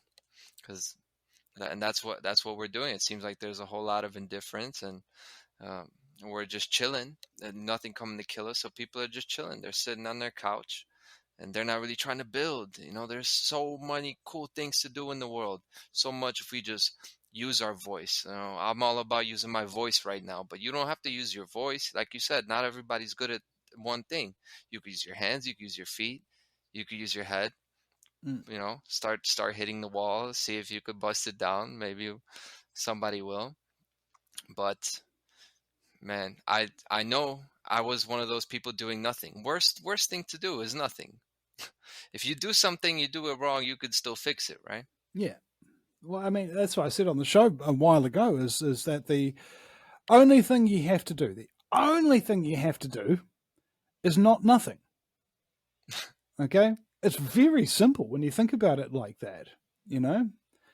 Even writing one word a day in a truth blog or something like that is still 1,000 million times better than doing nothing.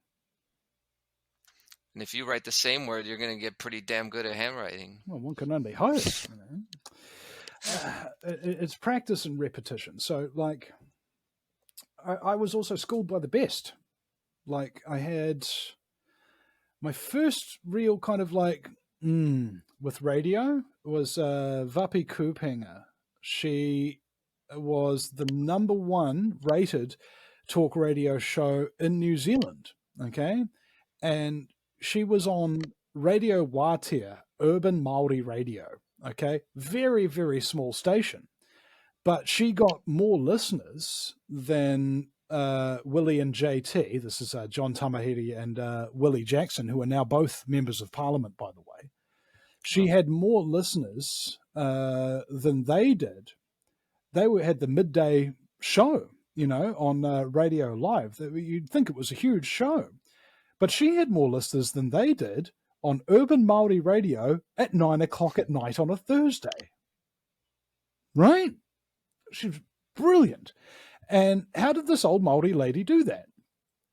She said, Vinny, it's because I take all these issues, the climate change, the 9/11 being an inside job, the alternative health things and what have you, and I related it to Māori.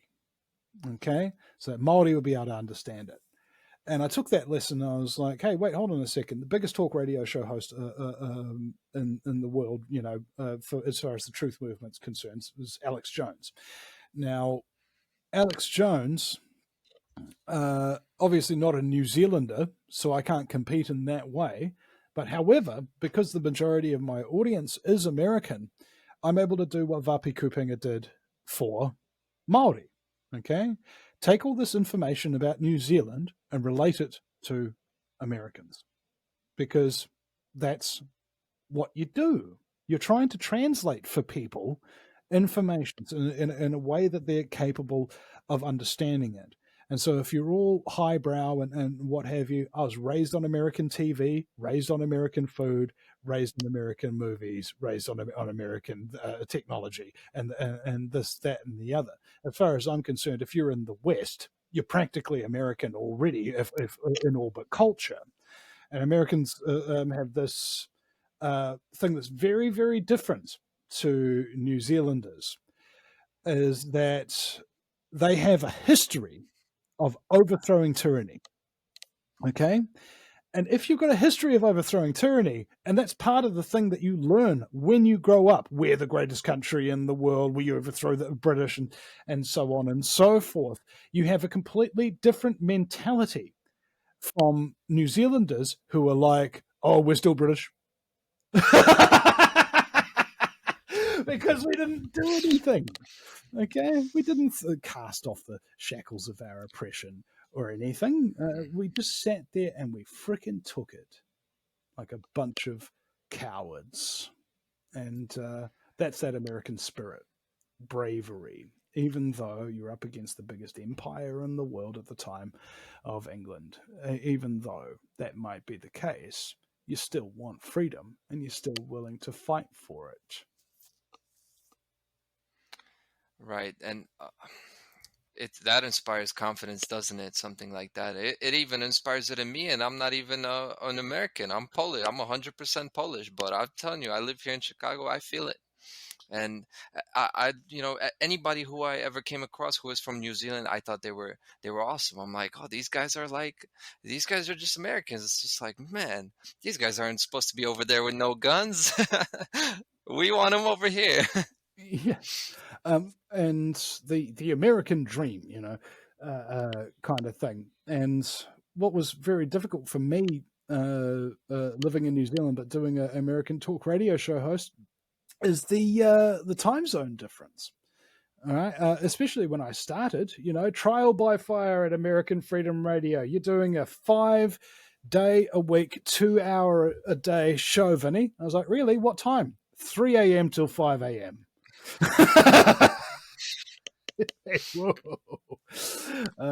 And then they don't tell you that the time zones switch halfway through the year. So instead of 3 a.m. till 5 a.m., it eventually, after a couple of months, becomes 5 a.m. to 7 a.m. All right, a little bit more manageable. But it means that your regular hours are just way out the window and stuff like that. So, yeah, it was a grueling commitment getting into this in terms of American talk radio for the first time. And they put me through my paces. And unlike 100% of New Zealanders, I passed the test and became an American talk radio show host. And the only New Zealander to ever have done this. And I think I might be the only one, while I'm still alive, the only New Zealander who knows as much about America, if not more, than most Americans do. That's what I my think that's a producer told world me. record. Yeah. That's not going to go unbroken for a long time. Yeah. I mean, what was really great is that Counterspin got given a show on, what was it, Infowars.com for a couple of episodes there. And now that they've just recently had a baby, their little Stormy, and they're not doing that show anymore, I don't think, which is just, yeah, bit sad. You know, they lasted a couple of episodes and then they're out of the American media. But, you know, that's the way the cookie crumbles. I mean, who knows? Maybe it gets a little difficult when you have to be an American host at 3 in the morning if you have a child that's born, right? You wouldn't know anything about that, would you?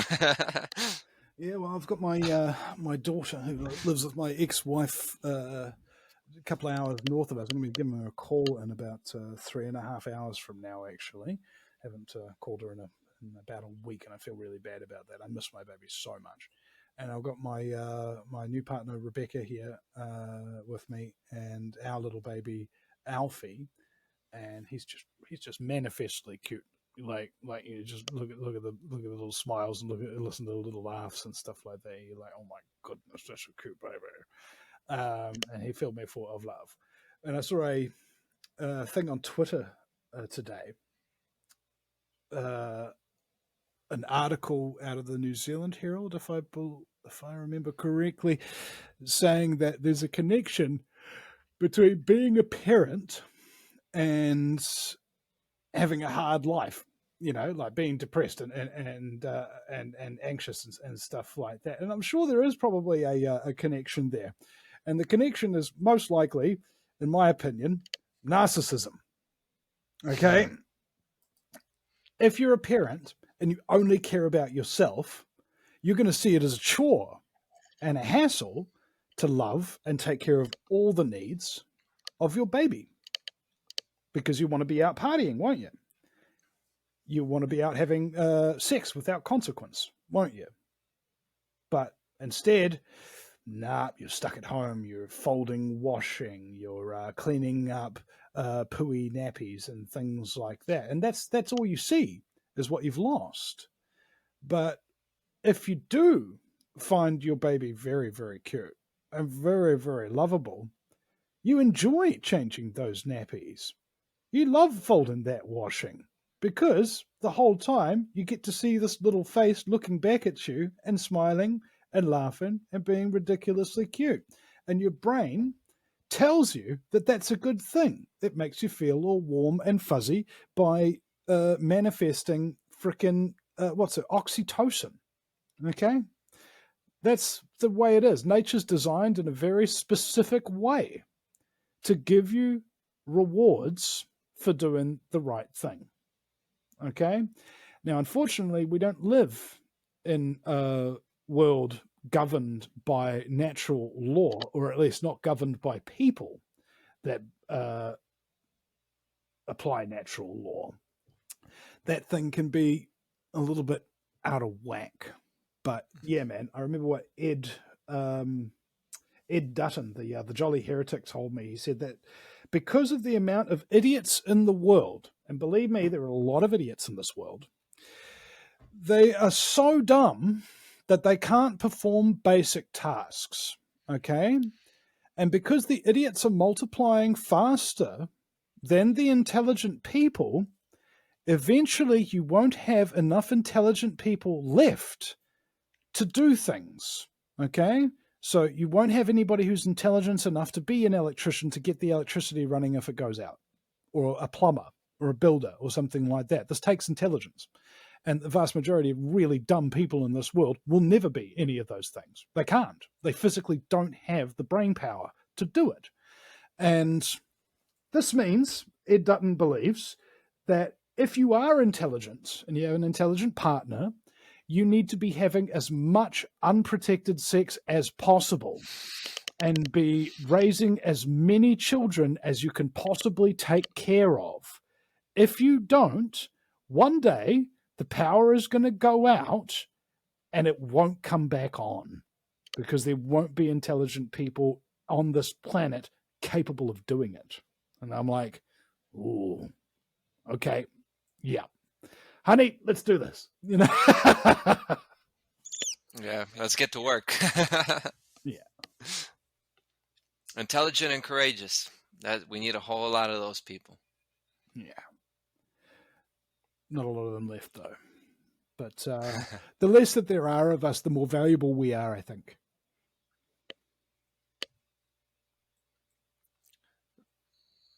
Yeah. Differentiation is good. Nature's going to have to compensate for the low numbers with high complexity of those individuals, right? Can be some interesting, freaky dudes, guys and gals. Indeed. Well, I mean, I'm starting to get a little bit tired now. I can take a break and keep going, but I don't know. No, I was actually going to ask you. I know it's my show, but I was wondering if you could take us out, because only Vinny could do it how Vinny does. So tell us. I'll just say you could find me at truthandlaw.com. Thank you for tuning in for When the Smoke Clears, and I'm gonna let Vinny take it away and take it away. Close us out as only you can. Okay. Well, first of all, I'd like to thank all the people that are good people in the American alternative media, in the English alternative media, Australian and New Zealand and Canadian and all of that kind of stuff, and everybody else who speaks English, because if you don't speak English, I'm sorry, I haven't heard of you, and wouldn't be able to understand what you were saying if I had. But the whole idea is that you have to have, that old saying, gratitude is the attitude. All right. The vast majority of the time when we're on our shows, we're bitching about stuff. We're bitching about people. We're complaining about things. And what would be really good at the end of the show is to just give people a little bit of props. Okay. So to all the good alternative media out there, people who are actually telling the truth, who are actually good people, who actually care about the people in this world and what you're doing about it. Thank you. You're doing a good job. And there's nobody else to do it but you, so that's good. Okay? Keep it up. Those 3 little words. Keep it up. Don't stop. Okay? No matter how hard it gets or whatever, just take a break. The world's not going to fall apart because you stop doing your job for a couple of weeks or a couple of months or something like that. It's already screwed. Okay? And the whole world's problems are not your mission to solve. You can't solve the entire world's problems. You can only do what you can do. And I'm very glad that you are doing it, because again, there's too few of us. And that means each and every one of us who is truthful, who is honest with themselves, as well as being honest about the facts of evidence, is so valuable in this day and age, because we're being cut off like attrition. Okay? And to the audience, I know how hard it is to be a member of the audience. You watch, you listen, you learn, but you do your job and you take care of your family. And at the same time, you're trying to deal with all of this stuff in your head. And that's so hard. It is so hard to both live in the matrix and be trying to destroy it. So for that, each and every one of those people listening who has that concept that although I'm living my ordinary life, at nighttime, this is what I'm listening to. This is what I'm learning, because I don't like the way the world is and I want to know more about it. And eventually, like everybody who's ever been a talk radio listener, you may become a talk radio host. Like anybody who's ever done this kind of thing, every filmmaker has watched movies, every musician has listened to music, okay, before they became the maker of it. Don't look down on yourself and think, oh, I'm just an audience member or something like that. Are you kidding me? You could be the next great thing. All right. You could be, but you just have to do something, just not nothing. And sitting there learning and listening to the Best Talk radio show hosts and things of that nature, that's not doing nothing. Okay? You're learning, you're adapting. If only one day that you will have the confidence to apply that which you have learned, you will benefit from it and others will benefit from it, probably more than you. I'm not the primary beneficiary of the benefits of the Vinny Eastwood show. My listeners are. The emails and things that I get, Vinny, I was going to kill myself until I listened to the lighter side of genocide. Vinny, I was going to go into the military until I listened to the show about cult members and order followers and things of that nature.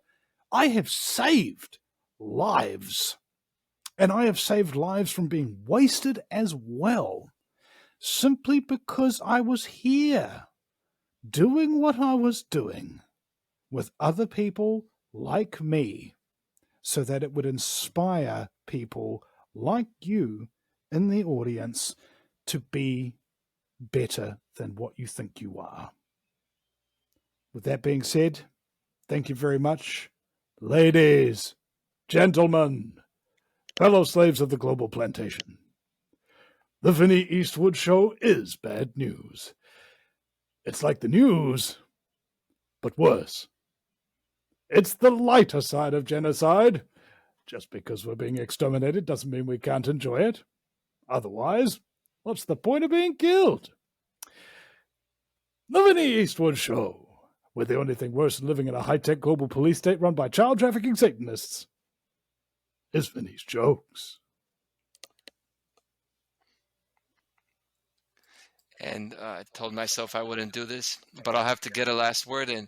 Vinny, I was so relaxed. I forgot to thank everyone. Thank you to you, Vinny, for doing this, for creating this show. You helped me create this show. Thank you for being so so accessible and so willing to work with me. I appreciate you. I appreciate your audience, everybody who's tuning in. Whole lot of gratitude. Can't say it enough. Thanks, brother. Right. We'll see you soon. Take care.